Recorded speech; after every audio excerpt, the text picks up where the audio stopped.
Hello guys, स्वागत है आपका हमारे YouTube चैनल जनहित स्किल्ड में। गाइज, आज के इस वीडियो में हम टेक्निकल सुपरवाइजर से रिलेटेड इंटरव्यू में पूछे जाने वाले सभी महत्वपूर्ण क्वेश्चन आंसर के बारे में वीडियो बनाने जा रहे हैं। और आज हमारे पास जो साथी हैं ये टेक्निकल सुपरवाइजर का इंटरव्यू देने जा रहे हैं। तो आज हम इंटरव्यू में पूछे जाने वाले वो सभी महत्वपूर्ण क्वेश्चन आंसरों के बारे में इनसे डिस्कस करेंगे। भाई, इनको किस लेवल की जानकारी है और जो क्वेश्चनों का आंसर ये देंगे वो ठीक है, और जिन पर ये कंफ्यूज होंगे या सही से जवाब नहीं दे पाएंगे उनको मैं करेक्ट करूंगा, जिससे जो और भी हमारे टेक्निकल के साथी हैं जो इंटरव्यू में जाते हैं उनके लिए भी मदद मिले, वो भी आसानी से इंटरव्यू फेस कर सकें। तो आइए गाइस, वीडियो स्टार्ट करते हैं। जी, रिज्यूम लाए हो? जी।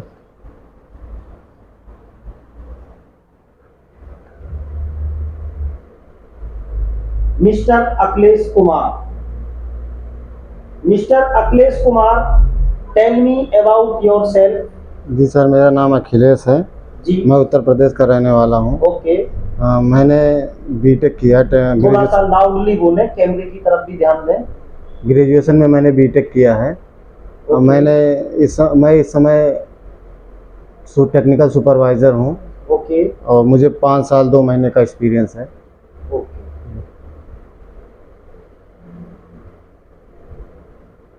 तो करंटली आप जो अभी वर्क कर रहे हैं वो as a technical supervisor Elicon service private limited के लिए वर्क कर रहे हैं, Pacific mall, Netaji Subhash place. Okay.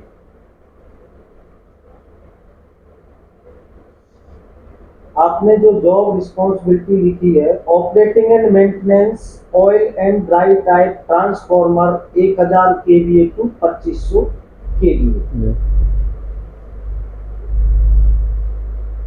तो ऑयल और ड्राई टाइप ट्रांसफॉर्मर में क्या डिफरेंस होता है, बताइए थोड़ा कैमरे की तरफ। ऑयल टाइप और ड्राई टाइप ट्रांसफॉर्मर में क्या डिफरेंस होता है? ऑयल टाइप और ड्राई टाइप ट्रांसफार्मर में ये डिफरेंस, मेन डिफरेंस यही होता है कि इसमें जो है ये मतलब फ्लोर किसी बिल्डिंग के नीचे इंस्टॉल होता है ड्राई टाइप ट्रांसफार्मर, और ऑयल टाइप जो है ओपन कहीं भी इंस्टॉल कर सकते हैं। और दूसरा, इसके कुछ पार्ट अलग हैं दोनों में, जिसमें इसमें ऑयल यूज होता है कूलिंग के लिए, और इसमें जो है एयर यूज होता है ड्राई टाइप में। ओके। तो गाइज, जैसा हमारे साथियों ने बताया, थोड़ा सा मैं और करेक्ट करा देता हूँ। ऑयल और ड्राई टाइप ट्रांसफॉर्मर में डिफरेंस की बात करें तो ऑयल टाइप ट्रांसफॉर्मर को हम ग्राउंड फ्लोर पर लगाते हैं, और ऑयल टाइप ट्रांसफॉर्मर के अंदर ऑयल भरा होता है वाइंडिंग को ठंडा करने के लिए, और ये हमारा नेचुरल एयर से ठंडा होता है। यदि हम ड्राई टाइप ट्रांसफॉर्मर की बात करें तो ड्राई टाइप ट्रांसफॉर्मर को हम इंडोर यूनिट कहते हैं। ड्राई टाइप ट्रांसफॉर्मर को हम या तो बेसमेंट में लगाते हैं, या किसी रूम के अंदर लगाते हैं, या हमें ग्राउंड फ्लोर पर भी लगाना है तो किसी टीन शेड के नीचे लगाएंगे, कवर्ड एरिया में लगाएंगे, जिससे रेन प्रोटेक्टेड रहे, बारिश का पानी ना जाए। ठीक है। अच्छा, जो ऑयल टाइप ट्रांसफॉर्मर में जो ऑयल डालते हैं, कौन सा ऑयल डालते हैं, क्या नाम है उसका,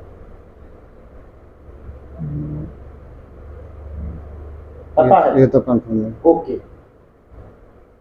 नेफ्ता मिनरल ऑयल का उपयोग करते हैं। कौन सा ऑयल डालते हैं? Naphtha mineral oil. Naphtha mineral oil.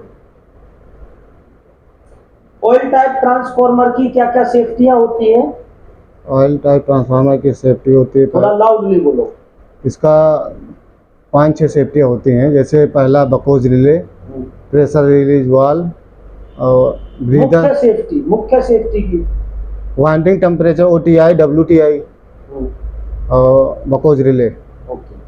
तो गाइस, जैसा कि हमारे साथी ने बताया, देखो ट्रांसफॉर्मर में जितने भी पार्ट्स हैं सभी सेफ्टियां हैं, पर जब हम मुख्य सेफ्टी की बात करें तो ट्रांसफॉर्मर की 3 मुख्य सेफ्टियां होती हैं। OTI यानी कि oil temperature indicator, WTI winding temperature indicator, Buchholz relay.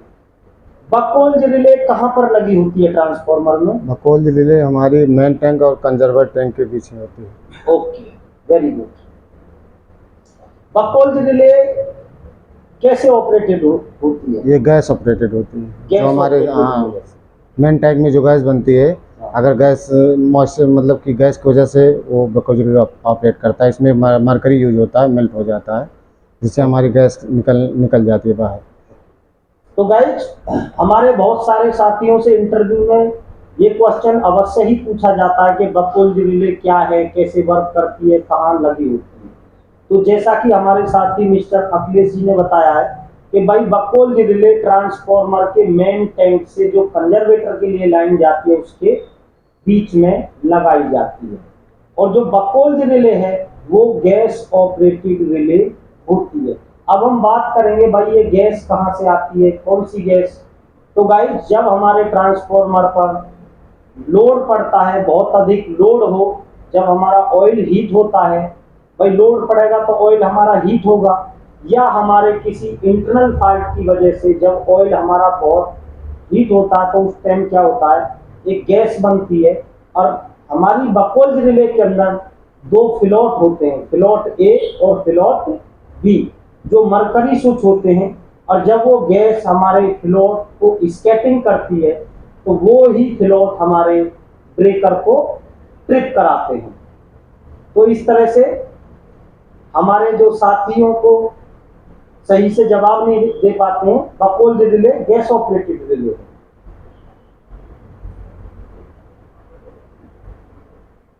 और ड्राई टाइप ट्रांसफॉर्मर की क्या क्या सेफ्टियां होती हैं? ड्राई टाइप ट्रांसफार्मर की सेफ्टियाँ 3 सेफ्टियाँ होती हैं। कौन कौन सी? WTI डुअल लिमिट स्विच, हाँ, एग्जॉस्ट फैन, और एक होती है मतलब क्या अर्थ प्रोटेक्शन।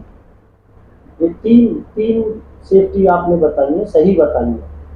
ओके। तो गाइस, जो हमारा ड्राई टाइप ट्रांसफॉर्मर होता है उसकी भी 3 मुख्य सेफ्टियां होती हैं। भाई ऑयल तो उसके अंदर होता नहीं है, वाइंडिंग होती है।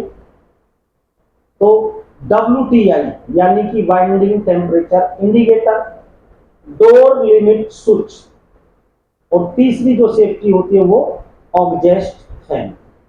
भाई ड्राई टाइप ट्रांसफॉर्मर में जो हमारे अंदर की जो हीटिंग होती है उसको एग्जॉस्ट के द्वारा हम बाहर निकालते हैं। और डोर लिमिट स्विच भाई किस तरह से ट्रांसफॉर्मर को सेफ्टी देता है? भाई ड्राई टाइप ट्रांसफॉर्मर में जो भी हमारे साइड में कवर होते हैं उन सब के बैक साइड में पीछे हमारा डोर लिमिट स्विच लगा होता है। जैसा हमारे टेक्निकल के साथियों ने देखा होगा, LT पैनल में बैक साइड में लगा होता है, पैनल के बैक साइड में। जैसे ही हम चलते हुए ट्रांसफॉर्मर का कोई भी एलन की स्क्रू लगा होता, कोई भी स्क्रू लूज कर देंगे, जैसे ही हमारा कवर लूज होगा तो ट्रांसफॉर्मर हमारा ट्रिप कर जाएगा। इस तरह से ये डोर लिमिट स्विच काम करता है। या हमने पहले से ट्रांसफॉर्मर को कोई मेंटेनेंस करने के लिए बंद कर रखा, गलती से हम कोई भी डोर हमारा सही से क्लोज नहीं होगा और हम ब्रेकर ऑन करेंगे तो हमारा ब्रेकर ऑन नहीं होगा। तो इस तरह से ड्राई टाइप ट्रांसफॉर्मर की भी 3 मुख्य सेफ्टियां होती हैं। अच्छा, ट्रांसफॉर्मर की परिभाषा क्या होती है? ट्रांसफार्मर हमारा स्थिर अंत है, ओके, जो फ्रीक्वेंसी को बिना चेंज किए हुए वोल्टेज को स्टेप और स्टेप डाउन करता है। वेरी गुड गाइस, जैसा कि हमारे साथी ने बताया, सही आंसर दिया। ट्रांसफॉर्मर एक स्थिर यंत्र है जो सप्लाई की फ्रीक्वेंसी परिवर्तित किए बिना AC वोल्टेज को घटाता या बढ़ाता है। भाई वोल्टेज के आधार पर ट्रांसफॉर्मर कितने प्रकार के होते हैं? वोल्टेज के आधार पर हमारा स्टेप अप स्टेप डाउन 2 प्रकार के होते हैं। Very good. Step up transformer कौन सा होता है? जो हमारा वोल्टेज को स्टेप, जैसे कि दो 440 से इनपुट दिया और वोल्टेज बढ़ा के दिया, 11 केवी दिया। ओके। और स्टेप डाउन स्टेप डाउन जैसे थोड़ा इनपुट सा कैमरे की तरफ इनपुट देखिए। साइड से हमारा 11 केवी आया, आउटपुट में हमारे 440 220 मिला, जैसा हम चाहें। ओके, सही आंसर दिया हमारे अखिलेश जी ने। भाई स्टेप अप और स्टेप डाउन दो प्रकार के ट्रांसफार्मर होते हैं। स्टेप अप यदि हम प्राइमरी साइड में लो वोल्टेज दें और सेकेंडरी साइड में हमें हाई वोल्टेज मिले तो इस प्रकार का ट्रांसफार्मर हमारा स्टेप अप ट्रांसफार्मर कहलाता है। यदि हम स्टेप डाउन ट्रांसफार्मर की बात करें, यदि हम प्राइमरी साइड में 11 केवी सप्लाई दें और सेकेंडरी में हमें 440 सप्लाई मिले तो इस प्रकार का ट्रांसफार्मर हमारा स्टेप डाउन ट्रांसफार्मर कहलाता है। अच्छा, ऑन लोड ट्रांसफार्मर का जो टेप है वो लोड की कंडीशन में चेंज कर सकते हैं। जी है, जो OLTC लगा होता है, हाँ, ऑन लोड टाइम, हाँ, हाँ कर सकते हैं। कर सकते हैं। हाँ, वेरी गुड। ये हमारा इनपुट साइड लगा होता है। ऑफ लोड ट्रांसफार्मर का हम लोड की कंडीशन में टेप चेंज कर सकते हैं। ऑफ लोड में नहीं कर सकते। ओके, तो गाइज जैसा हमारे साथी ने बताया, बिल्कुल सही बताया, ऑन लोड ट्रांसफार्मर का हम लोड की कंडीशन में टेप चेंज कर सकते हैं और ऑफ लोड ट्रांसफार्मर का हम टेप चेंज नहीं कर सकते लोड की कंडीशन में। भाई हम LT से लोड काट कर टेप चेंज कर सकते हैं, चाहे भले ही ट्रांसफार्मर में वोल्टेज रहे उस कंडीशन में चेंज कर सकते हैं, बट लोड की कंडीशन में चेंज नहीं कर सकते। अच्छा, ट्रांसफार्मर में कितनी वाइंडिंग होती है? ट्रांसफार्मर में हमारे मुख्यतः 2 वाइंडिंग होती है, प्राइमरी और सेकेंडरी। ओके, प्राइमरी वाइंडिंग कौन सी होती है? प्राइमरी वाइंडिंग हमारी इनकमिंग वाइंडिंग होती है, जो हमारी डेल्टा में होती है। सेकेंडरी वाइंडिंग जो मेरी आउटपुट होती है वो स्टार में होती है। ओके, बिल्कुल सही बताया। ट्रांसफार्मर में 2 वाइंडिंग होती है, प्राइमरी वाइंडिंग और सेकेंडरी वाइंडिंग। अच्छा, हम कैसे पहचानेंगे भाई ट्रांसफार्मर, कोई ट्रांसफार्मर है, हम कैसे पहचानेंगे इसकी प्राइमरी साइड कौन सी है और सेकेंडरी साइड कौन सी है? प्राइमरी साइड में नंबर ऑफ केबल एक ही रहेगा, जिसमें RYB तीनों फेज रहता है। सेकेंडरी साइड में नंबर ऑफ केबल ज़्यादा रहेंगे। Very good. तो गाइस जैसा हमारे साथी ने बताया, ये मुख्य पहचान होती है, चाहे ट्रांसफार्मर ऑयल टाइप का हो चाहे ड्राई टाइप का हो। प्राइमरी साइड में हमारी सिंगल केबल आती है और सेकेंडरी साइड में हमारी अधिक केबल होती है। तो हम किसी भी टाइप का ट्रांसफार्मर हो आसानी से पहचान सकते हैं प्राइमरी साइड कौन सी और सेकेंडरी साइड कौन सी। ट्रांसफार्मर के लिए कितने अर्थिंग की आवश्यकता होती है? ट्रांसफार्मर के लिए हमारे लिए 4 अर्थिंग की आवश्यकता होती है, 2 body 2 neutral. Very good, 2 body के लिए 2 न्यूट्रल के लिए। अच्छा, हमने ये 2 अर्थिंग क्यों लगाई है? एक लगा सकते हैं? एक भी लगा सकते हैं, लेकिन 2 इसलिए प्रोटेक्शन के, जैसे एक अर्थिंग हमारा ना काम करे, बाई मिस्टेक कहीं से ब्रेक हो जाए तो हमारा दूसरा अर्थिंग उस काम कर जाए। Very good. अच्छा, ट्रांसफार्मर में ब्रीदर नाम सुना? ब्रीदर जी। ब्रीदर के अंदर जो सिलिका जेल भरी होती है, जी। जब वो अच्छे कंडीशन की होती है तो किस कलर की होती जो अच्छे कंडीशन की होती है तो ब्लू कलर की होती है। है? Very good. और जब वो नमी सोख जाती है तो पिंक कलर की हो जाती है। पिंक कलर की हो जाती है। वाइंडिंग टेम्परेचर ट्रिप पॉइंट कितना रखते हैं? 90 डिग्री सेंटीग्रेड। ओके, 90 और 85 सॉरी। अच्छा, और ऑयल का? ऑयल का 90। दोनों का क्लियर करो, वाइंडिंग का कितना रखते हैं, ऑयल का कितना रखते हैं? वाइंडिंग का ज़्यादा रहता है, ऑयल का कम रहता है, 85-90। चलो मैं थोड़ा क्लियर कर देता हूँ। गाइस वैसे हम साइड के ऊपर डिपेंड है, मोस्टली वाइंडिंग टेम्परेचर का जो सेट पॉइंट है हम 95 डिग्री सेंटीग्रेड रखते हैं और ऑयल का जो सेट पॉइंट है वो 90 डिग्री रखते हैं। ऑयल और वाइंडिंग के बीच में हम 5 डिग्री सेंटीग्रेड का डिफरेंस रखते हैं। अच्छा, अब आपने जो आगे दिखाया है, आपने एक सवाल किया था OLTC। जी, OLTC की फुल फॉर्म क्या होती है? On load type changer. On load tap changer. RTCC का नाम सुना है? हाँ, रिमोट टाइप चेंजर होता है, remote tap change controller. Controller. जी जी। तो भाई ये कैसे काम करता है? ये हमारा जो OLTC RTCC कहाँ लगा होता है? RTCC हमारा LT रूम में लगा होता है, LT रूम पैनल में। OLTC? ये ट्रांसफार्मर में प्राइमरी साइड में लगा रहता है। ओके, कैसे काम करता है? ये हमारे वोल्टेज को, जैसा हम वोल्टेज चाहते हैं प्राइमरी में, जैसा मतलब डाउन करेंगे अप करेंगे, उसी हिसाब से सेकेंडरी में हमें मिलेगा। ओके, चलो मैं थोड़ा सा क्लियर कर देता हूँ गाइज।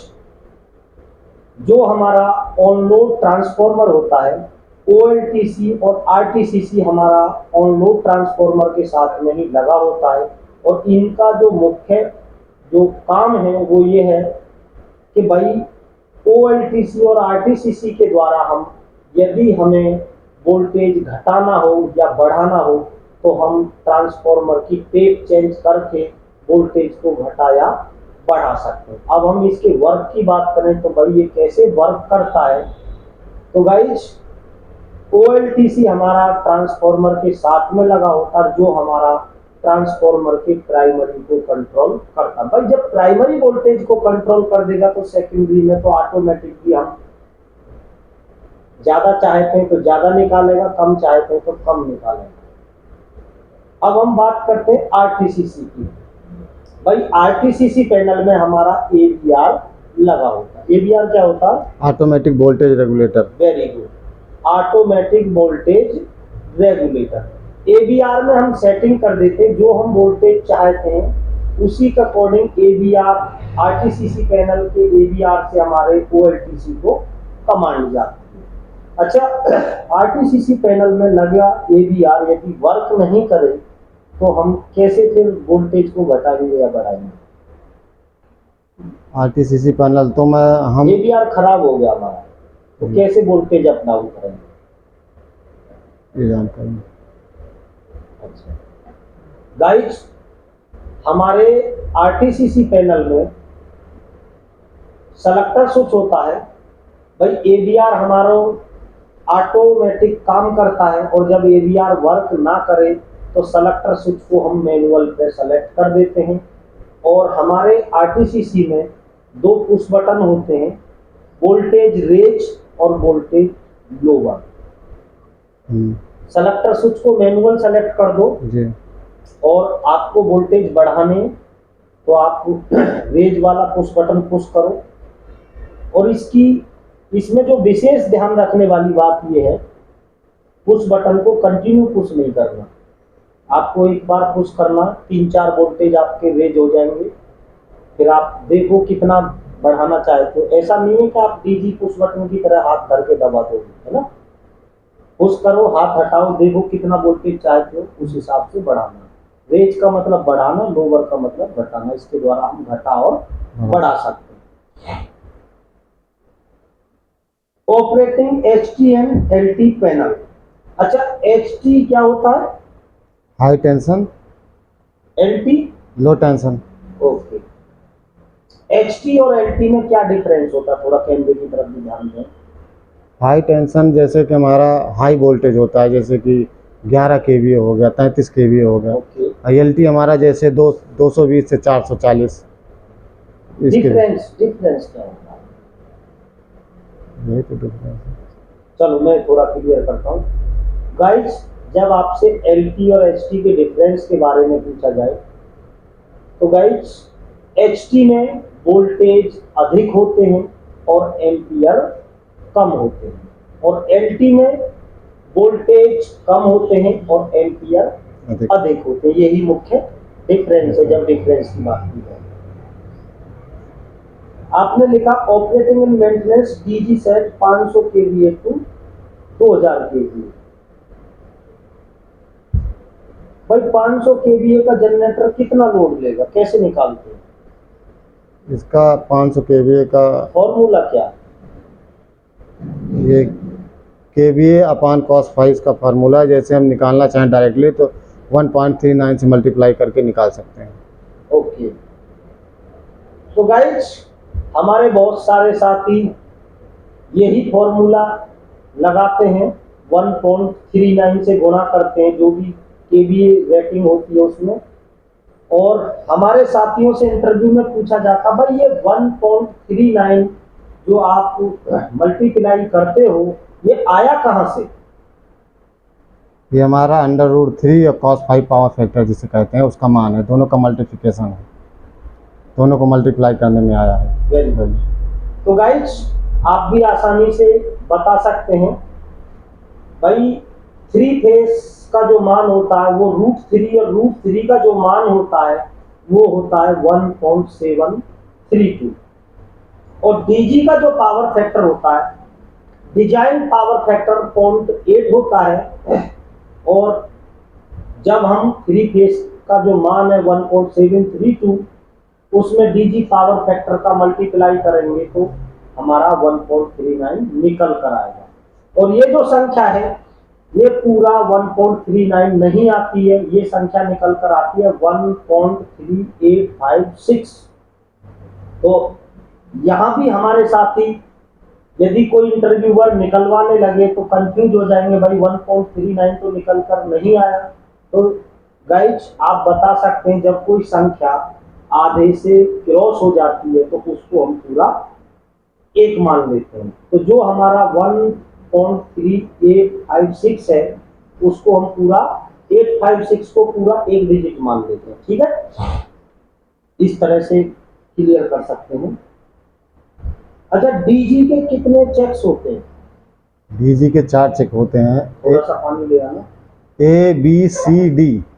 अच्छा, ए चेक कब करते हैं? ए चेक डेली चेक होता है हमारा। Okay, B check? B check हमारा 3 मंथ में होता है, 6 मंथ में होता है और 300 घंटे में। Okay, 6 month. C check? C check हमारा 1 ईयर में होता है, 1500 घंटे में।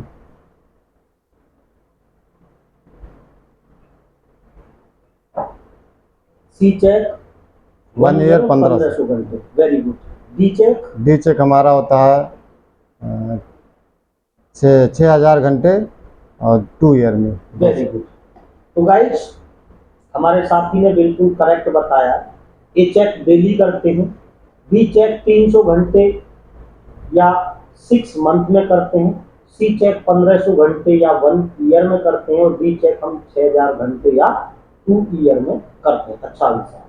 ये सब क्लियर है आपका कि ए चेक में क्या क्या करते हैं, बी चेक में क्या क्या करते हैं, सी डी में क्या करते हैं? तो ये चीजें भी आपको बिल्कुल क्लियर होना चाहिए क्या क्या करते हैं। आगे आपने लिखा है, अच्छा डीजी के कितने स्ट्रोक होते हैं? डीजी के मुख्यतः 2 स्ट्रोक होता है, 4 स्ट्रोक भी होता है, लेकिन जो हम लोग यूज करते हैं 4 स्ट्रोक होता है। क्या क्या होते हैं? जिसमें जो स्ट्रोक 4 स्ट्रोक है, जैसे कि एक होता है इनटेक स्ट्रोक, फिर कंप्रेशन, पावर, एग्जॉस्ट, यही 4 स्ट्रोक है। यानी 4 स्ट्रोक होते हैं। Intake, induction stroke, compression stroke, power stroke और ऑब्जेक्ट स्ट्रोक।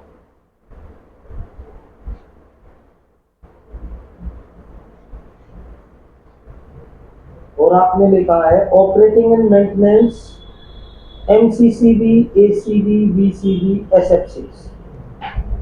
MCCB की फुल फॉर्म क्या होती है? MCCB की full form moulded case circuit breaker होती है। Very good. ACB?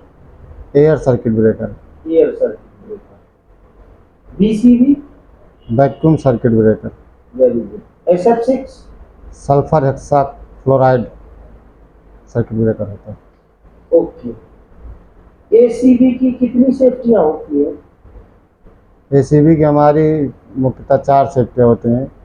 Over voltage, अर्थ फॉल्ट,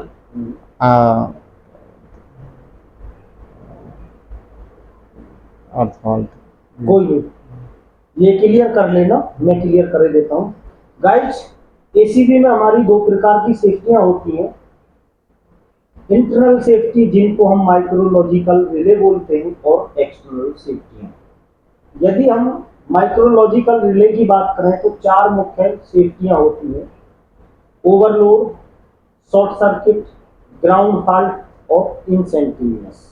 ओके, एक्सटर्नल सेफ्टी की हम बात करें तो अंडर वोल्टेज, ओवर वोल्टेज, अर्थ फॉल्ट, रिवर्स पावर, ये सभी हमारी एक्सटर्नल सेफ्टियां होती हैं। भाई एक्सटर्नल सेफ्टी हमने क्यों बोला? देखो, ये जो सेफ्टियां होती हैं ये हमारी जो रिले होती हैं ये पैनल में हमें बाहर की तरफ दिखाई देती है, और जो माइक्रोलॉजिकल रिले होती है वो हमारे एसीबी ब्रेकर के साथ लगी होती है, इनको हम रिलीज बोलते हैं।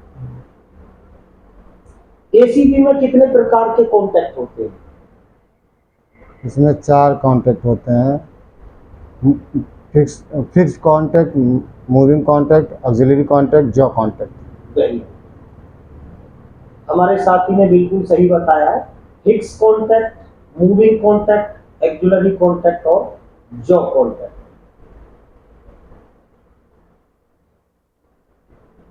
अच्छा, एसीबी के प्लेस पर हम बीसीबी लगा सकते हैं?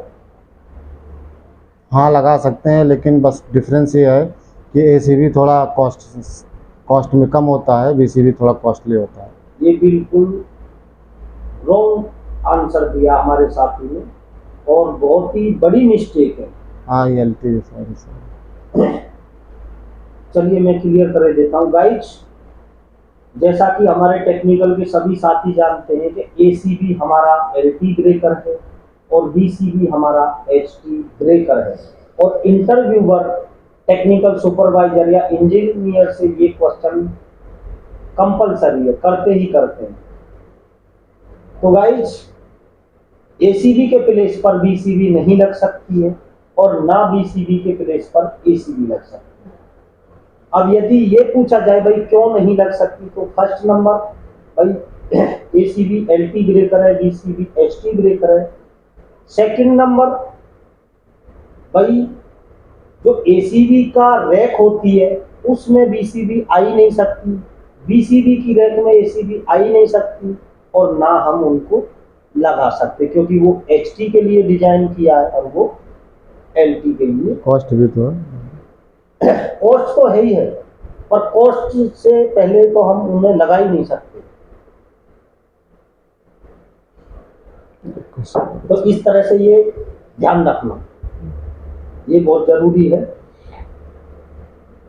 अच्छा, बीसीबी कैसे काम करती है? बीसीबी हमारा जो है वैक्यूम के द्वारा, जैसे कि हमारा जैसे ऑपरेट करते हैं, जैसे फिक्स पार्ट, मूविंग पार्ट जो सेपरेट होते हैं या टच करते हैं तो इसमें आर्क उत्पन्न होती है, जिसको कम करने के लिए हम वैक्यूम का इस्तेमाल करते हैं। इसके जो टर्मिनल होते हैं उनमें वैक्यूम, एक सिलेंडर होता है, सिलेंडर के अंदर वैक्यूम भरी होती है, तो इससे हमारा वहाँ पे ऑक्सीजन नहीं होता, इसलिए वहाँ पे आग नहीं उत्पन्न होती है। वेरी गुड, चलो थोड़ा सा अच्छा आंसर दिया, मैं क्लियर कर देता हूँ क्योंकि हमारे बहुत सारे साथी बीसीबी के वर्क के बारे में अच्छे से नहीं बता पाते हैं। Guys, BCB vacuum circuit breaker. भाई वैक्यूम का मतलब होता है शून्य वायु रहित परपथ भंजक। भाई एक ऐसा स्थान जहां पर ऑक्सीजन का नामो निशान ना हो, और जब ऑक्सीजन नहीं होगी तो स्पार्क नहीं होगा। भाई आग लगने के लिए 3 चीज आवश्यक है: ऑक्सीजन, ईंधन और टेम्परेचर। आप जहां इन तीनों में से एक भी तत्व डेडिकेट कर दोगे तो वहां पर आग नहीं लग सकती। बीसीबी की यदि हम वर्क की बात करें तो गाइस, बीसीबी के जो कॉन्टैक्ट होते हैं, फिक्स कॉन्टैक्ट और मूविंग कॉन्टैक्ट, वो एक सिलेंडर के अंदर होते हैं। भाई बीसीबी तक जो हमारी सप्लाई आती है वो 3 फेस आते हैं ओनली, आर, वाई, बी, और तीनों फेसों के लिए बीसीबी में सेपरेट सिलेंडर होते हैं, और जब हम ब्रेकर को ऑन या ऑफ करते हैं तो कॉन्टैक्ट मेक एंड ब्रेक हमारे सिलेंडर के अंदर होते हैं, और जहां पर वैक्यूम होता है और वैक्यूम के अंदर स्पार्क नहीं। आपने लिखा है SF6। SF6 कैसे वर्क करता है? SF6 हमारा जो फिक्स्ड और मूविंग पार्ट होते हैं उसमें SF6 क्या है? सल्फर हेक्साफ्लोराइड एक गैस है जो हमारे मतलब अज्वलनशील होती है और केमिकली स्ट्रांग भी होती है, जो दूसरे केमिकल से बॉन्ड नहीं बनाती है। चलो, अच्छा आंसर दिया। गाइस, SF6 की बात करें तो सल्फर हेक्साफ्लोराइड नाम की गैस होती है।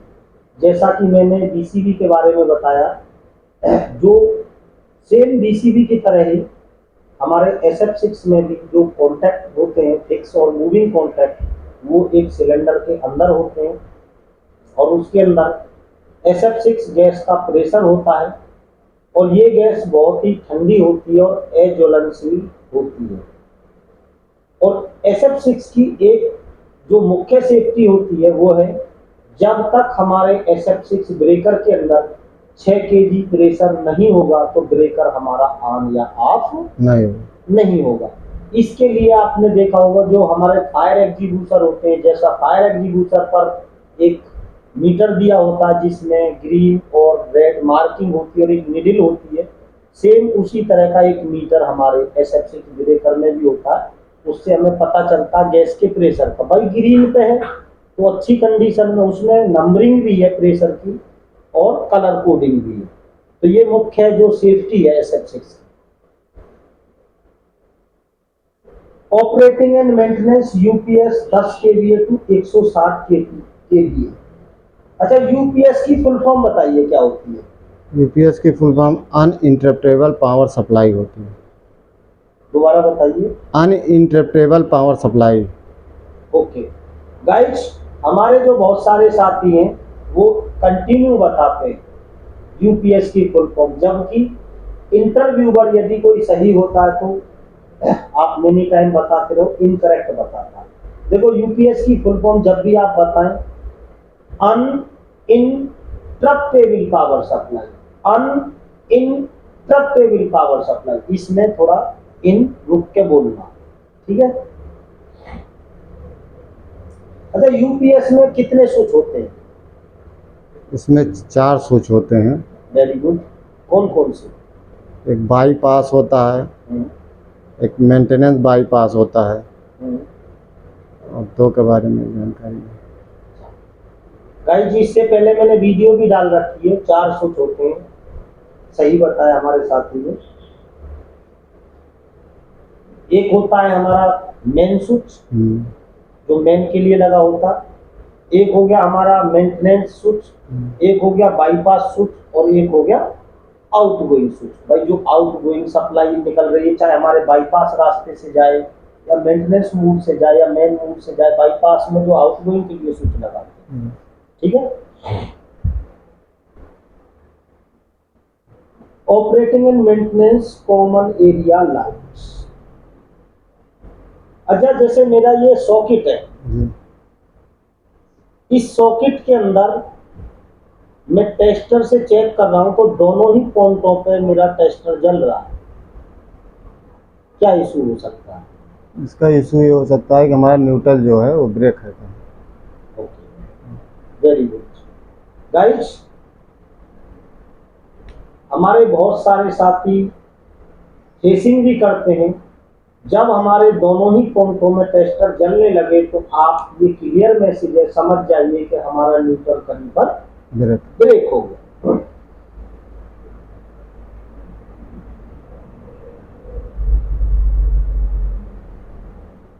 Attend all type complaint in my shift.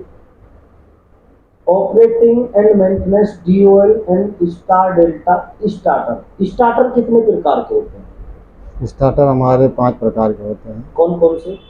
Direct online starter, star delta starter, वो auto transformer starter, slip ring starter, और एक होता है auto star delta starter, automatic star delta. हाँ, वेरी गुड।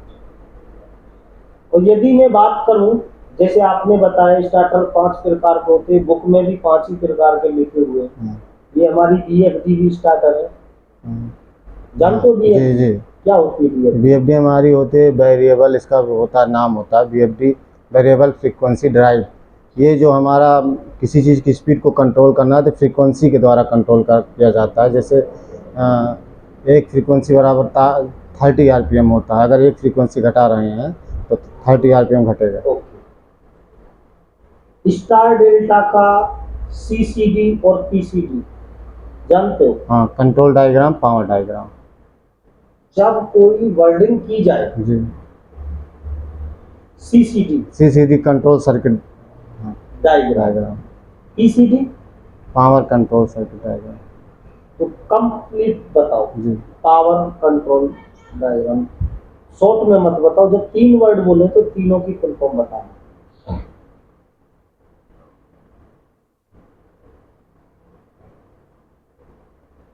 अच्छा ये बताइए, WTP के बारे में जानते हैं? जी। क्या होता है WTP? वाटर को ट्रीट किया जाता है, जैसे कि WTP की फुल फॉर्म क्या होती है? Water treatment plant. ओके। पानी की साइकिलिंग के बारे में पता है? पानी कैसे आता कहाँ जी कहाँ? जी। STP की फुल फॉर्म क्या होती है? सीवेज ट्रीटमेंट प्लांट होता है। ओके। STP में कितने टैंक्स होते हैं? कैसे कैसे पानी आता जाता है? एसटीपी में सबसे पहले जैसे हमारा तो बोरवेल हो या गंगा रिवर का पानी हो, उससे फायर टैंक में आता है। STP cycle. अच्छा, एसटीपी स्क्रीन बार चैम्बर होता है पहला, उसके बाद होता है ग्रीस ऑयल चैम्बर, उसके बाद MBBR1, MBBR2, उसके बाद क्लियरिफाई टैंक, उसके बाद ACF, ACF हो MCF, उसके बाद क्या बोलते हैं, MCF हाँ, मल्टीग्रेड फिल्टर MGF, उसके बाद हमारा ट्रीटेड वाटर होता है, उसके बाद fire tank, overhead fire tank होता है, उसके बाद जैसे हम यूज़ करने के लिए टैंक बना सकते हैं। आप जो आपकी साइड पर जहां पर आप काम कर रहे हैं, सेंसिंग लोड क्या है? सेंसिंग लोड हमारा है 2000 एम्पियर। एम्पियर में नहीं होता, किलोवाट। हाँ किलोवाट। ठीक है, ये ध्यान रखना। गाइस, जब भी आप इंटरव्यू में जाएं तो अपने साइड का सेंसिंग लोड अवश्य देखें कि भाई सेंसिंग लोड क्या है, या हमारे HT का जो मल्टीप्लाई फैक्टर क्या है, CT रेशियो जो कितने से मल्टीप्लाई करते हैं, इस तरह के क्वेश्चन पूछ लिए जाते हैं। जब आप कहीं इंटरव्यू में जाते हैं जहां पर बहुत सारे साथी इंटरव्यू के लिए आते हैं, तो वहां पर जो इंटरव्यूअर होता है, इस तरह से आप जो रिज्यूम ले जाते हैं तो उन पर परसेंटेज लिख दिया जाता है। तो जैसा इंटरव्यू है क्या भाई, इंटरव्यू का मतलब है प्रेजेंट ऑफ माइंड। आप जैसा सामने प्रेजेंट करोगे वैसा इंटरव्यूअर समझेगा भाई कैसी नॉलेज है, तो उसके अकॉर्डिंग सिलेक्शन होता है। तो मे भी गाइज, जो हमारे मिस्टर साथी हैं अखिलेश कुमार, टेक्निकल सुपरवाइजर के इंटरव्यू से रिलेटेड जो क्वेश्चन थे उनके विषय में हमने इनसे डिस्कस किया था। तो इनका जो परसेंटेज है वो टेक्निकल सुपरवाइजर के लिए बहुत अच्छा है। इससे ये पता चलता है, भाई मैंने नहीं देखा इन्होंने काम किया या नहीं किया, पर इनका जो डिफरेंट टाइप के क्वेश्चनों के बारे में जब हमने बात की तो इनका एक सही आंसर आया। और देखो भाई, टेक्निकल में कोई भी हमारा साथी 100% कोई नहीं होता, थोड़ा घना तो कमी रह ही जाती है। बस देखना ये होता भाई कितने परसेंटेज सामने वाले का रिप्लाई आता है। तो गाइज, उम्मीद करूंगा वीडियो आपको पसंद आएगी और टेक्निकल सुपरवाइजर का इंटरव्यू देने में बहुत ही सहायक सिद्ध होगी। वीडियो को ज़्यादा से ज़्यादा अपने टेक्निकल के साथियों को शेयर करें और कमेंट करें कि आप टेक्निकल में किस इंटरव्यू की तैयारी कर रहे हैं और किस डेजिग्नेशन के इंटरव्यू के लिए आप किसी तरह की वीडियो चाहते हो, मैं आपका साथी भरत। जय हिंद, जय भारत।